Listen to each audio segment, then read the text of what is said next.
Ang boto ko ay no, hindi dahil perpekto si Congressman Barzaga, pero dahil questionable para sa akin na minadali natin itong desisyon dahil ngayong hapon lang natin nakuha ang committee report na ito at si Congressman Barzaga lang ang sinampahan ng kaso ng Committee on Ethics.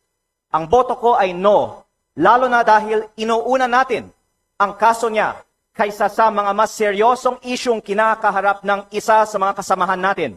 Isang kapwa kong Batanggenyo na nandito ngayon na bumoto sa kaso ni Congressman Barzaga. Hindi ba nakakahiya maging miyembro ng Kongreso dahil parang naging normal na meron tayong isang kasamahan na inakusahan na nagbayad para sa mahigit 100 billion pesos ng mga kontrata sa DPWH? Para bang tinatanggap natin na normal lang magkaroon ng kasamahan na iniugnay sa pagnanakaw ng bilyong-bilyong piso na hindi iniimbestigahan na ng Committee on Ethics, Public Works o Infracom, samantalang inuunan natin ang kaso ni Congressman Barzaga, habang hindi man lang natin pinaglalaanan ng masusing atensyon ang mas mabigat na aligasyon, lumalabas na parang okay lang magnakaw sa Kongreso.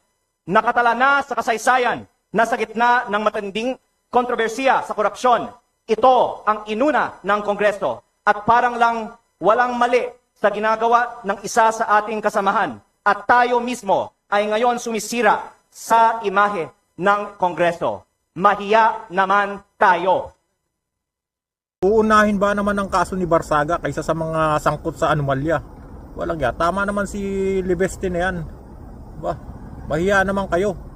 Ang dami-daming dapat pagtuunan ng pansin, uunahin nyo yung porke ba hindi siya sang-ayon sa nangyayari sa bansa. Tapos yan ang yan ang uunahin yung kasuhan. Aba, mahiya talaga kayo.